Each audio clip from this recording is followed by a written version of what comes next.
Bien, eh, con motivo ya de fin de año había prometido días atrás subir un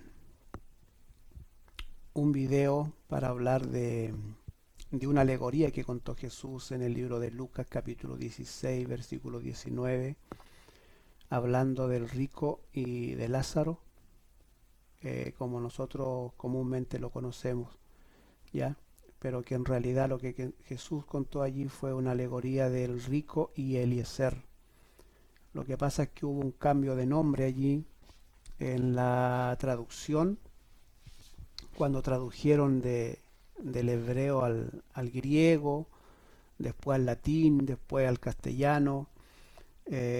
Hubo error allí en la traducción y hubo este cambio de nombre. ¿Por qué ocurrió eso? Bueno, conozco por ahora dos razones que probablemente fueron las que dio pie a que cambiaran el nombre de Eliezer a Lázaro. Una de ellas es que Eliezer como Lázaro en hebreo se escriben de una manera muy similar, y entonces es probable que allí cuando tradujeron alguna letra se pudieron haber equivocado y tradujeron como Lázaro. La otra razón es que comúnmente en Israel llamaban a Eliezer Lázaro, y es probable que en vez de usar su verdadero nombre lo tradujeron como Lázaro.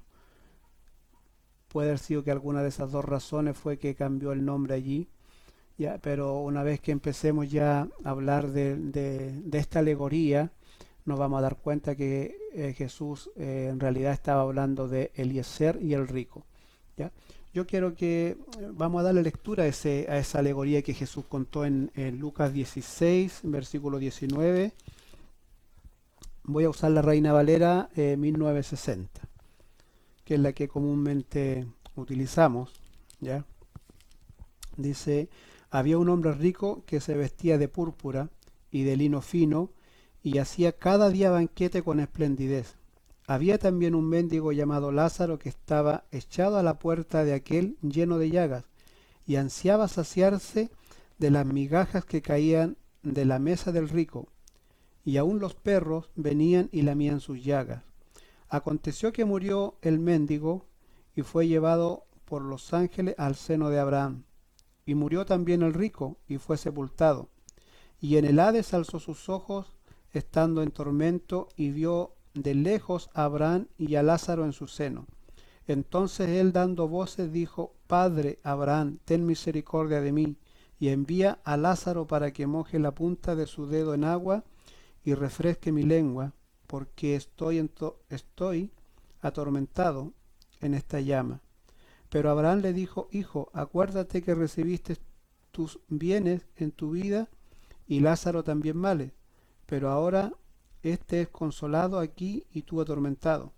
Además de todo esto, una gran sima está puesta entre nosotros y vosotros, de manera que los que quisieren pasar de aquí a vosotros no pueden, ni de allá pasar acá.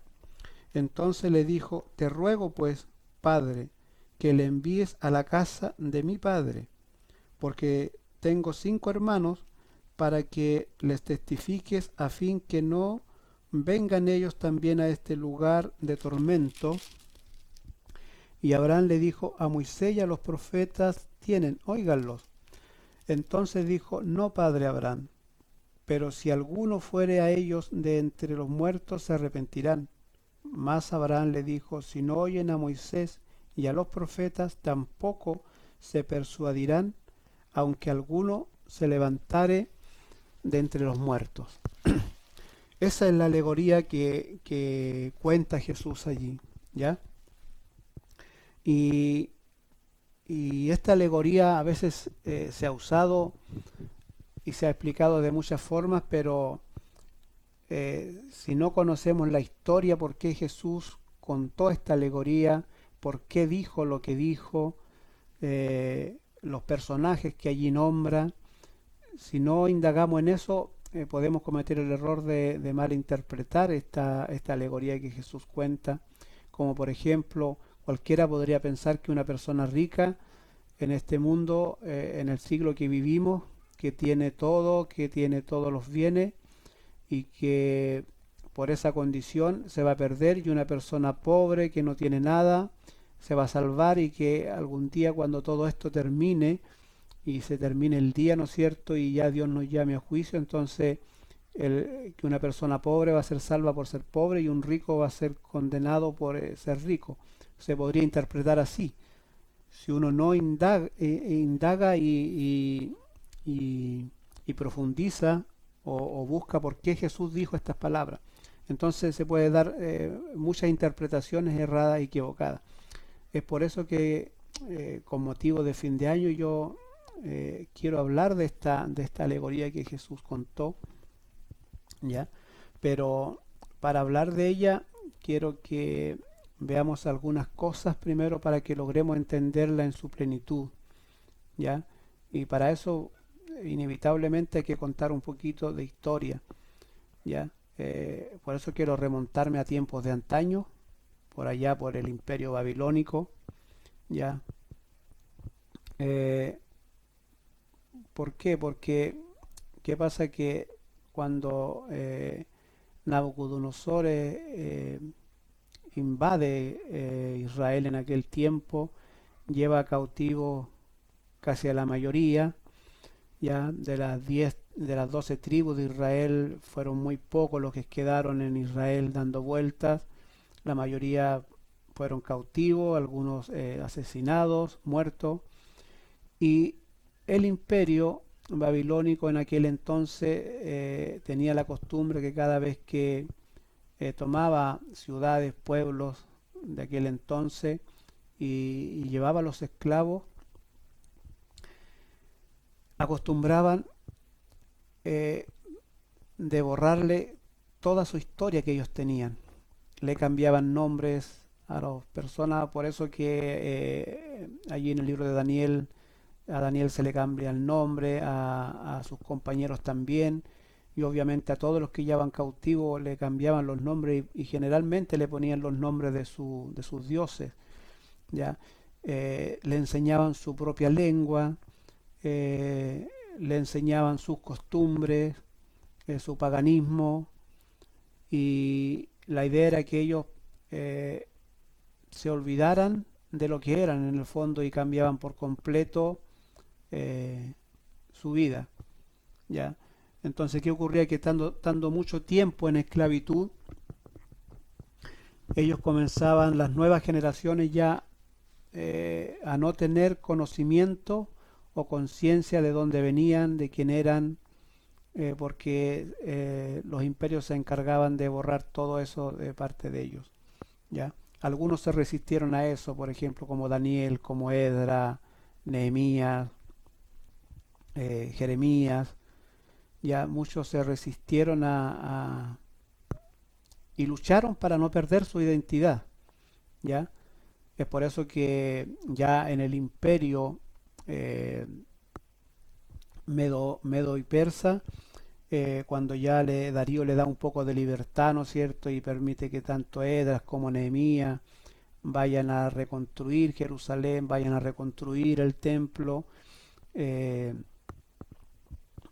suelta un poquito la mano ese imperio, ¿no es cierto?, con ellos, y, y Edras tanto como Nehemías también tratan de explicarle la Torá a los judíos que quedaron, que estaban regresando a Jerusalén, y prácticamente tradujeron la Torá, porque el pueblo prácticamente había perdido su lengua natal, y tuvieron que eh, escribir de nuevo y explicársela para no perder completamente la identidad a los judíos que estaban regresando y que se les estaba permitiendo ir a reconstruir Jerusalén y el templo.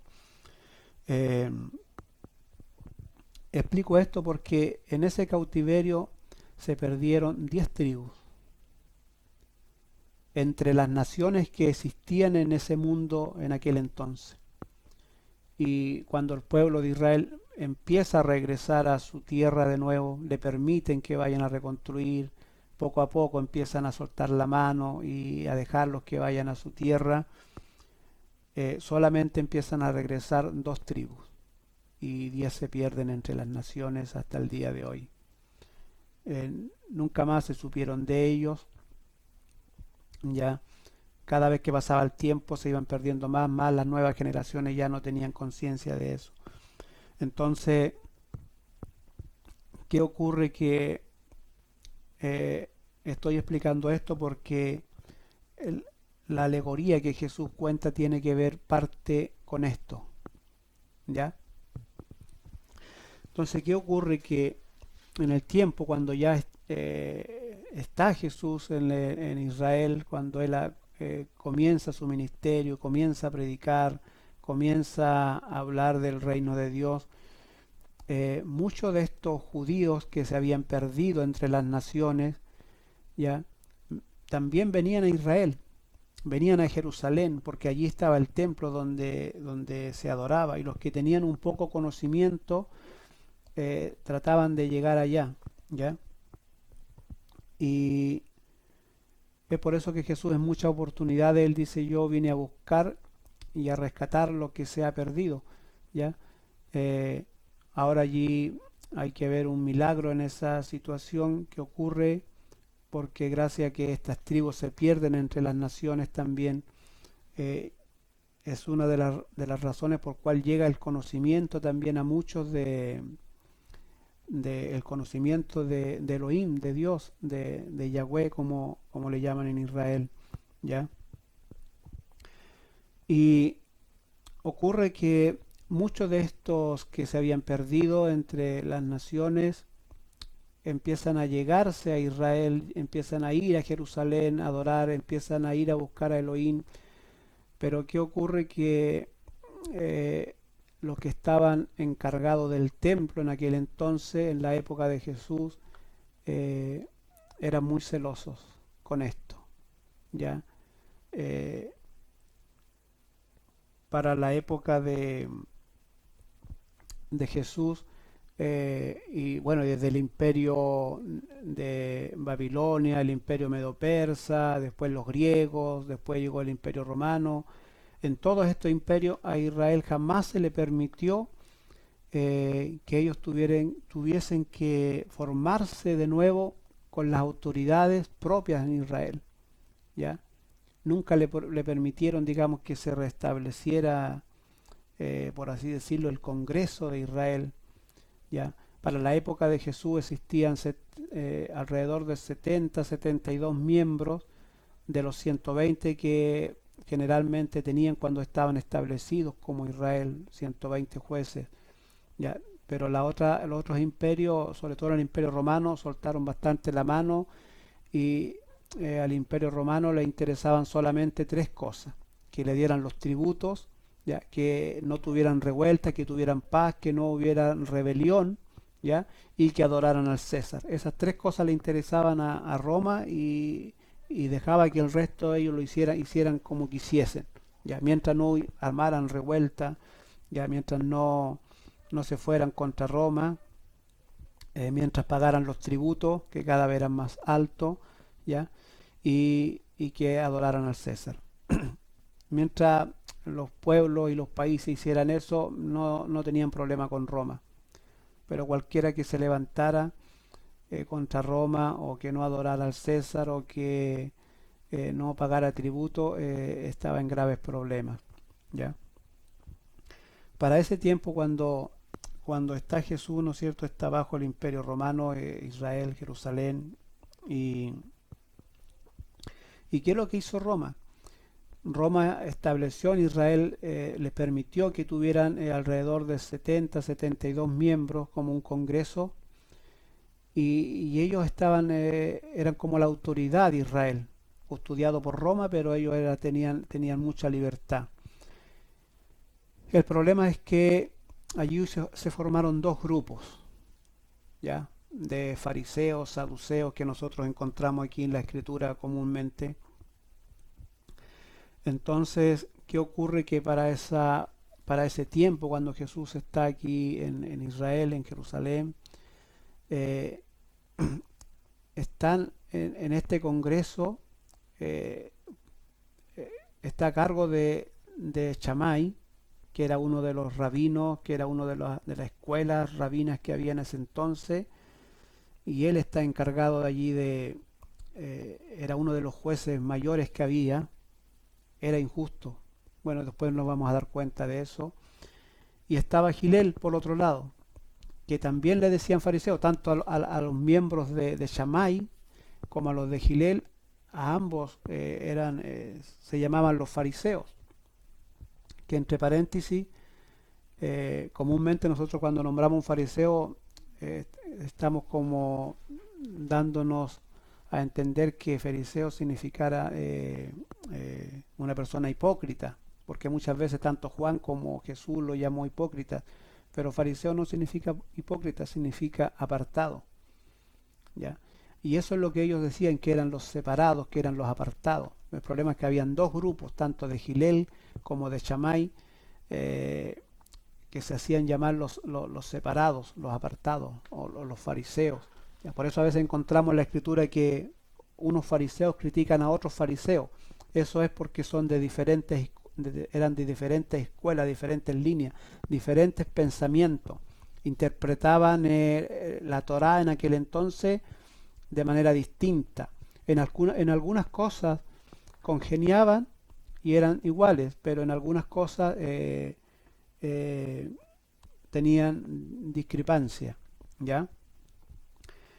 Como por ejemplo, por poner un ejemplo, como en el día del Sabá, ellos, por ejemplo, decían que podían caminar en el día del Sabá 1200 a 1400 metros y discutían por ese tipo de cosas, que por ejemplo decían que desde el templo se empezaba a medir esa distancia a donde ellos caminaran, pero eso decía Shammai. Pero Gilel decía que no, que era de la muralla de Jerusalén, de ahí se empezaba a contar los 1200 o 1400 metros. Y discutían por ese tipo de cosas que no concordaban, ¿ya? Entonces, ¿qué ocurre? Que en el libro de Lucas, capítulo 14, es aquí donde comienza toda una polémica, ¿ya? Y comienza esta historia y la razón por la que Jesús cuenta esta alegoría de Eliezer y el rico. Por ejemplo, en el capítulo 14 de Lucas dice: aconteció un día de reposo que, habiendo entrado para comer en casa de un gobernante y que era fariseo, estos le acechaban, ¿ya? Entonces Jesús en un día de Sabbat entra a comer a la casa de un gobernante judío, fariseo, ¿ya? Y otro grupo lo critica, lo que le estaba diciendo yo. Critica a Jesús por entrar a comer a donde este gobernante. ¿Qué ocurrió allí? Que era un grupo de Shammai que critica porque Jesús había entrado a comer donde un fariseo que era de Gilel. Eso es lo que está ocurriendo allí, ¿ya? Y por ejemplo en Lucas capítulo 15 sigue la historia, dice: y se acercaban a Jesús todos los publicanos y pecadores para oírle. Y los fariseos y los escribas murmuraban diciendo: este a los pecadores recibe y con ellos come, ¿ya? Es por esta razón que Jesús no solamente cuenta la alegoría de Eliezer y el rico, sino que también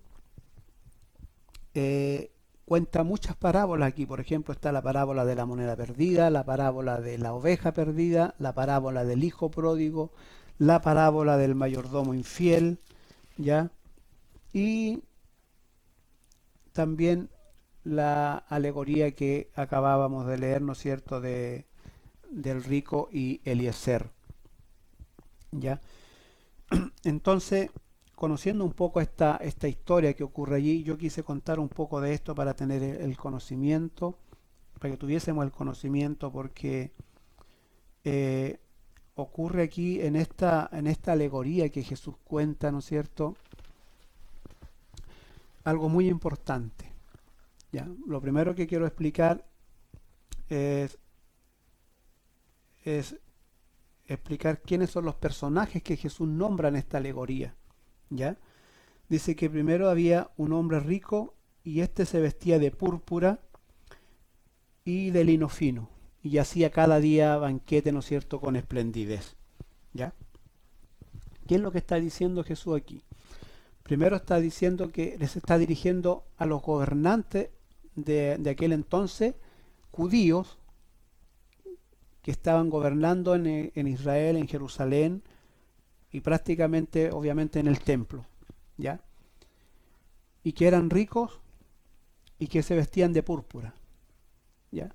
El vestirse de púrpura era para aquel entonces, lo hacían solamente los reyes o las personas muy importantes. Mire, yo quiero mostrarle algo en el libro de Daniel, que esto viene del imperio, prácticamente del imperio persa, del imperio babilónico, ¿no es cierto? Pero que en la época de Jesús aún se usaba, ¿ya? Aún se usaba. En Daniel capítulo 5, versículo 16, esto es cuando Daniel estaba cautivo, ¿no es cierto? Y dice, eh, el hijo de Nabucodonosor tuvo una visión en la pared, ustedes deben recordar eso, que tuvo una visión en la pared y nadie pudo interpretarle, y él llama a Daniel para que interprete esa escritura en la pared y, y le hace una promesa. Si él interpreta eso, él le hace una promesa, dice, y serás vestido de púrpura y un collar de oro llevarás en tu cuello y serás el tercer señor del reino. Esa es la promesa que él le hace, si le interpreta la escritura en la pared. Serás vestido de púrpura. Y mire lo que ocurre acá. Dice que este rico, este hombre rico, ¿no es cierto?, se vestía de púrpura. ¿Por qué? Porque las personas importantes acostumbraban a hacerlo en ese entonces, los reyes, los gobernantes, ¿ya? Y para aquel entonces, Shammai, y los fariseos que pertenecían al grupo de Shammai, se vestían de púrpura. Ellos estaban gobernando en el templo, ¿ya? Y lo estaban haciendo muy mal. Estaban completamente corrompidos, completamente, ¿ya? Eran ávaros, ¿ya? Cobraban, cada vez les subían más los impuestos a su propio pueblo. En el templo estaban recaudando los impuestos y desde allí lo enviaban a Roma, al emperador César. Entonces, ¿qué ocurre? Que Jesús donde recibe estas críticas por haber entrado a comer a la casa de otro fariseo que no era de su grupo, por eso lo critican, ¿ya? Y, y le hacen esta crítica y Jesús le cuenta esta alegoría, ¿ya? ¿Por qué? Porque el grupo de Shammai que estaban gobernando en el templo no estaban siendo equitativos con el pueblo. No solamente le quitaban la comida de la boca, sino que también la Torá, ¿ya? En esa parte era muy complicado porque el pueblo no estaba recibiendo la Torá como correspondía, no estaba recibiendo la palabra de Dios como tenía que ser, estaba completamente corrompida, no estaba enseñando la Torá limpiamente, sino que estaban dando interpretaciones equivocadas, ¿ya? Por eso tienen mucho problema con Jesús, porque Jesús vino y dio una interpretación correcta de la Torá, ¿ya? Y allí es donde ellos discutían con Jesús, ¿no es cierto? Y no llegaban a acuerdo en esa parte, ¿ya? Y Jesús lo que le está diciendo aquí, que este rico no solamente tenía el pan material, que le estaba negando a los pobres de Israel, sino también el pan espiritual. Ambas cosas no estaban llegando al pueblo, ¿ya?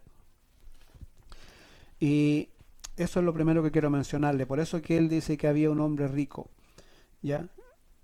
Y dice que había también un mendigo llamado Lázaro, que nosotros ya sabemos que se llamaba Eliezer, ¿ya?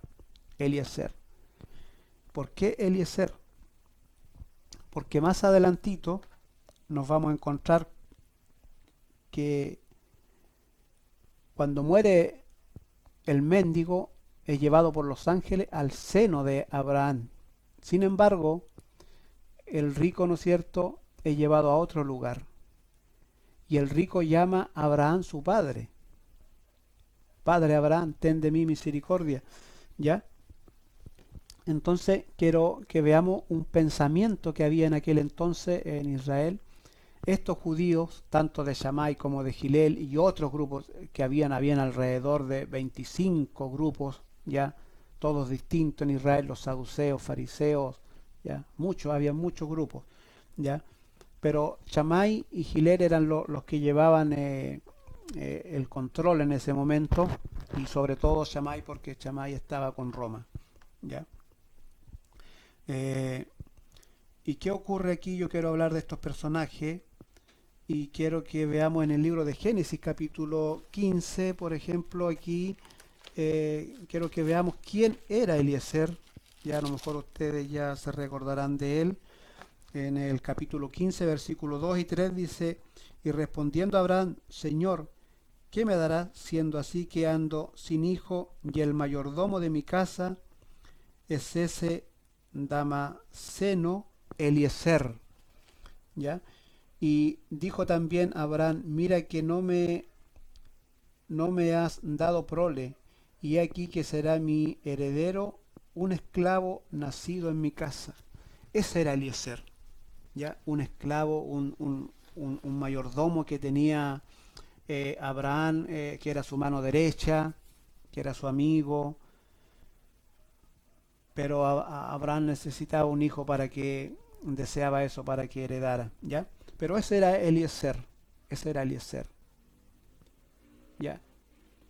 No de la descendencia de Abraham, ya, sino que fue un esclavo que nació en casa de Abraham y pasó a ser como su hijo adoptivo, ¿ya? Su mayordomo. Pero, ¿qué pasaba en la época de Jesús? En la época de Jesús, este grupo, tanto Shammai como Gilel, los fariseos, los separados, los elegidos por Dios, ellos se creían, ¿no es cierto?, que ellos venían de la descendencia de Abraham y tenían un pensamiento que por ser descendientes de Abraham, ellos eran dueños de la salvación. Aparte de ser salvos ellos, eran como dueños de la salvación. ¿Ya? Eh, quiero que veamos este pensamiento que tenían los fariseos. Por ejemplo, en el libro de Mateos, en el libro de Mateos capítulo 3 versículo 7, por ejemplo, dice: y al ver él que muchos de los fariseos y los saduceos venían a su bautismo, les decía: generación de víboras, ¿quién os ha enseñado a huir de la ira venidera?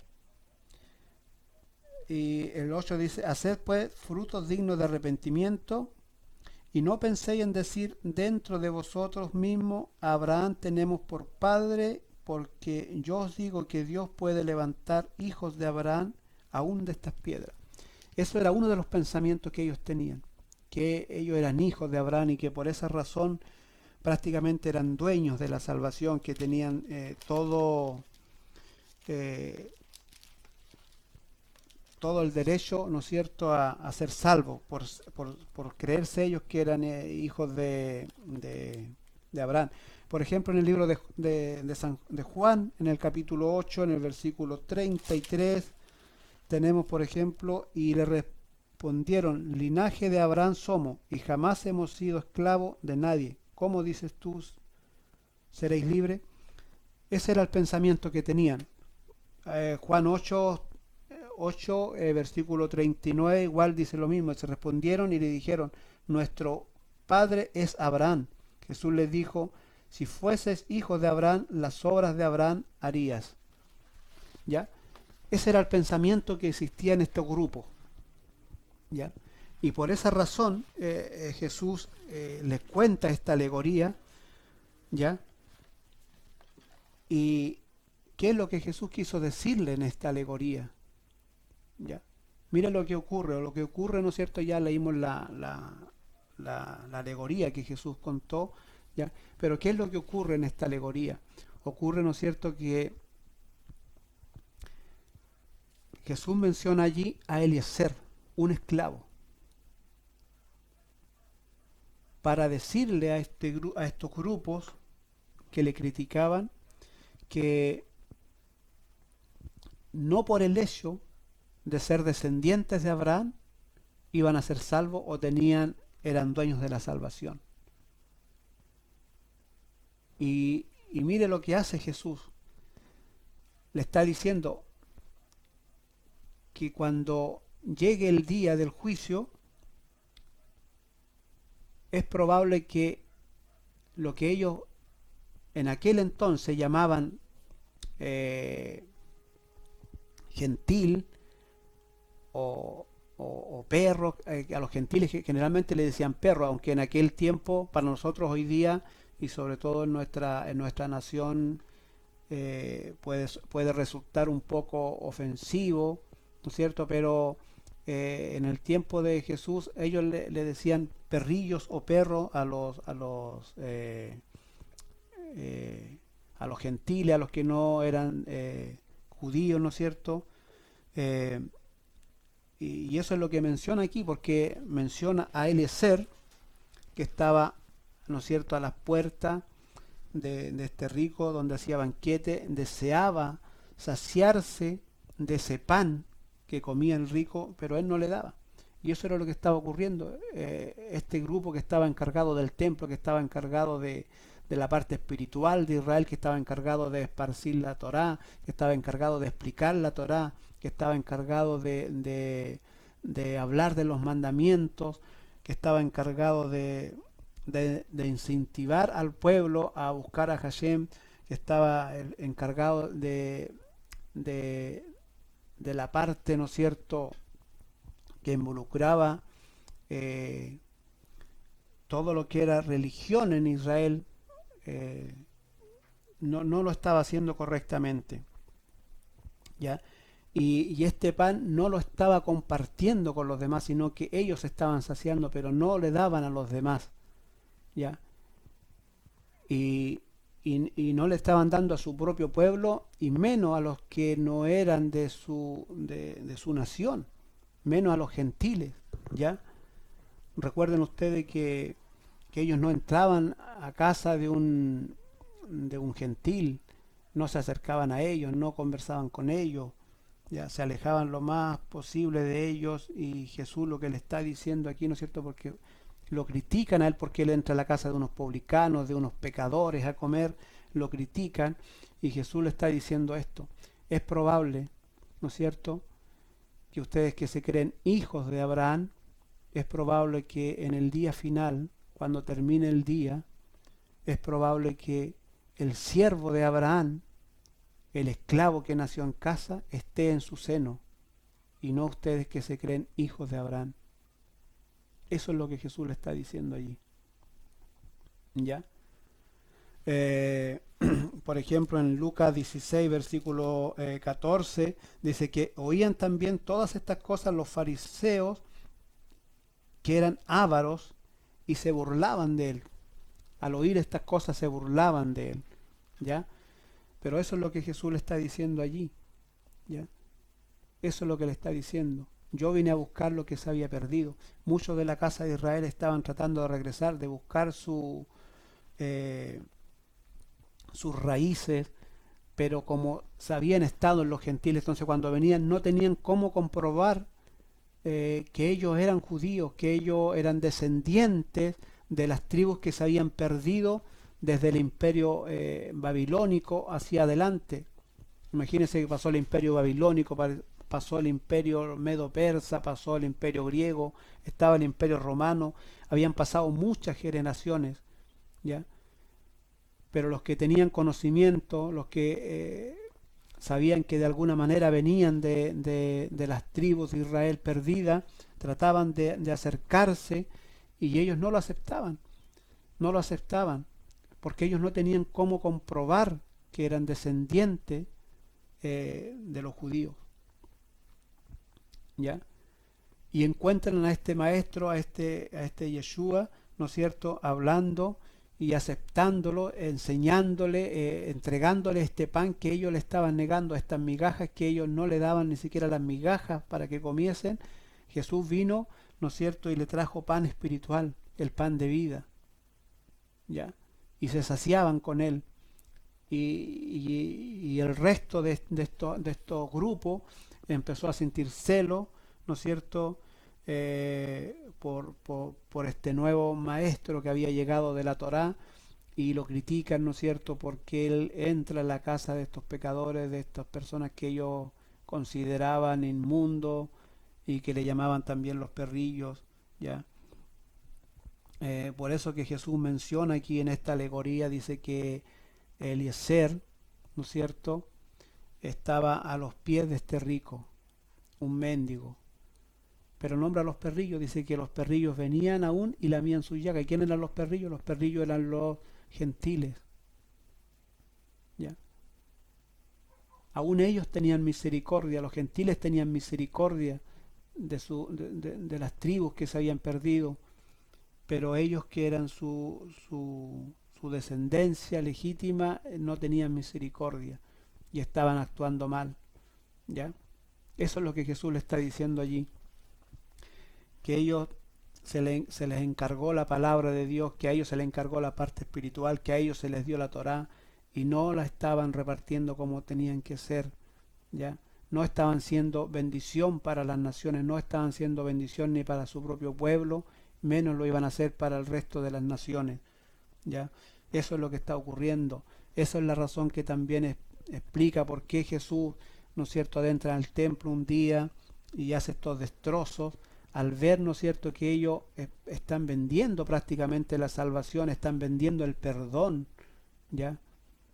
Imagínense que ellos tenían que comprar un cordero, tenían que adquirir un ave para expiar sus pecados, ¿ya? El precio que le estaban dando allí en el templo era todo un negocio, ya vendían esas cosas a precio de oro para sacar plata. El que no tenía se iba, ¿no es cierto?, desanimado a su casa, sin tener este perdón, sin que expiaran sus pecados, en fin, había mucha sinvergüenzura allí en el templo donde estaba encargado Shammai, ¿ya?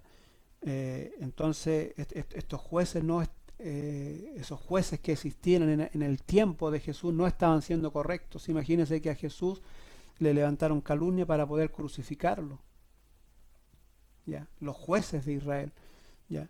Entonces esa es la alegoría que Jesús cuenta aquí, ¿no es cierto? Esta es la alegoría que está contando. Por esa razón es Eliezer y el rico y no Lázaro, ¿ya?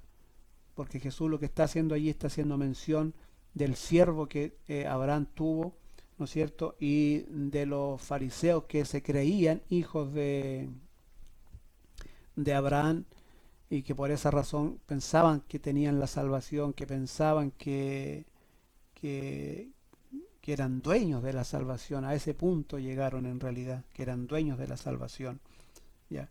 Pero Jesús aquí le hace esta mención, le cuenta esta alegoría y le dice, no, no es tan así la cosa, ¿ya? No es tan así. Si ustedes no hacen las cosas de manera correcta, ¿ya?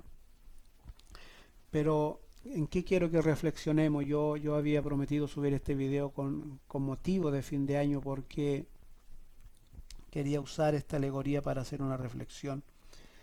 Dado que en el mundo muere mucha gente, todos los años muere mucha gente por diversas razones. Por diversas razones muere por accidentes laborales, accidentes domésticos, accidentes de tránsito, accidentes aéreos, enfermedades por causa natural, muere gente de enfermedades por causas laborales, eh, catástrofes naturales, también muere mucha gente, ¿ya? Por todas estas razones muere mucha gente, pero estos últimos 2 años, ¿no es cierto? Vamos a tener que agregarle una causa más, que es el COVID-19, que mucha gente se ha habido afectado por esto, ¿no es cierto? Mucha gente que ha muerto por esto. eh, Muchos quedaron vivos al tener este virus, pero eh, algunos con secuelas, ¿ya? Algunos se han restaurado completamente, en fin, ¿ya? Eh, pero quise hablar de esta alegoría porque, a diferencia del rico, tenemos nosotros la ventaja que aún estamos vivos, ¿ya? Él murió, se equivocó en su vida que tuvo. Dios le dio riqueza y no hizo lo correcto con ella, y no solamente riqueza material. Jesús más se refería allí al pan, a la riqueza espiritual que había puesto en los jueces de Israel, que estaban encargados del templo en ese tiempo y no estaban siendo correctos con esta riqueza espiritual. No la estaban dando al pueblo ni siquiera las migajas, ¿ya? Y muere este rico y se va, ¿no es cierto?, a este lugar de tormento. Y no se muere por ser rico, no va a ese lugar por ser rico, no. Va porque se le encargó y se le dio una riqueza para que la compartiera con el resto, y no lo hizo, y no hizo las cosas bien. Cuando llega ya, ¿no es cierto?, a este lugar de tormento, hay arrepentimiento, pero no sirve. Hay angustia y desesperación, pero no, nada de eso ya sirve. O sea, después de la muerte se terminó, se acabó. No hay nada más que hacer. Allí el arrepentimiento no sirve, allí no puedes arreglar las cosas, allí no puedes enmendar las cosas, allí no puedes arreglar lo malo, no puedes corregir lo malo. mm, Se terminó, se acabó. Y con esa realidad se encontró este rico que Jesús menciona aquí, ¿ya? Eh, bueno, yo quiero hablar de esta reflexión porque, a diferencia del rico, aún estamos vivos. Y este rico pide a Jesús, pide perdón a su padre, y de hecho lo llama Padre Abraham. Envía, ¿no es cierto?, a Lázaro para que vaya a aquel lugar y, y le hable a mi familia, que vaya a la casa de mi padre. Tengo 5 hermanos, que ellos reflexionen, que corrijan lo malo que están haciendo, que hagan las cosas correctamente, y que no vengan a dar a este lugar. Pero no estaba esa oportunidad, ¿ya? Aunque Jesús le abre una puerta y le dice: a Moisés y a los profetas tienen, óiganlo, óiganlo. Y porque aunque se levantare uno de entre los muertos, no van a persuadirse. Jesús se levantó, resucitó, y así ocurrió. Nadie, nadie arregló las cosas, ¿no es cierto? Eh, Israel no le aceptó como el Mesías, no quiso aceptarlo como el Mesías, como el libertador, más que de Roma, sino que de los pecados de uno mismo. Ya no lo aceptaron. Entonces, ¿qué nos queda? Nos queda la Escritura, nos queda la Torá, nos queda el Antiguo Testamento, nos queda el Nuevo Testamento, lo que tenemos, ¿ya? Para reflexionar, para cambiar, para... Eso es lo que Jesús le menciona a este hombre rico: tienen a Moisés y a los profetas, óiganlos, ¿ya? Y eso era lo que ellos no estaban escuchando, no estaban oyendo a Moisés, a los profetas, ¿ya? Habían buscado su propia interpretación, habían levantado su propia Torá alrededor de la Torá, ¿ya? Escribieron ellos sus propias leyes, ¿ya? Eh, y, y prácticamente escondieron la Torá detrás de estas leyes que ellos escribieron, de tal punto que fueron tantas que después ya no veían la verdadera Torá, que no veían la verdadera palabra de Dios, sino que se estaban guiando por estas leyes, ya que ellos habían escrito alrededor de la Torá, ya como muchos la conocen, ¿no es cierto? Como un cerco alrededor de la Torá, si la han escuchado mencionar por ahí, que tal vez algún día hablemos de eso, ¿ya? Esa es la verdadera razón de esta alegoría que Jesús cuenta allí, ¿ya? Y que nosotros conocemos como el rico y Lázaro, pero que hoy día aprendimos que es Eliezer y, y Lázaro, ¿ya? Espero que sean bendecidos a través de esta alegoría y que también ustedes puedan reflexionar a través de ella, ya, porque como les decía, a diferencia del rico, hoy nosotros tenemos una oportunidad, aún estamos vivos, él no la tuvo, ya, después de muerto ya quiso reflexionar, quiso arrepentirse, pero al otro lado de la vida no existe el arrepentimiento, no existe la reflexión, no, no hay camino para volver atrás. Que el Dios de paz les bendiga mucho y puedan ser bendecidos también con la palabra del Señor. Ya, eh, ricas bendiciones. Ya a futuro, si Dios nos permite, vamos a subir otras parábolas que Jesús hizo mención y que valen la pena estudiarlas cada día. Que el Señor de paz les bendiga.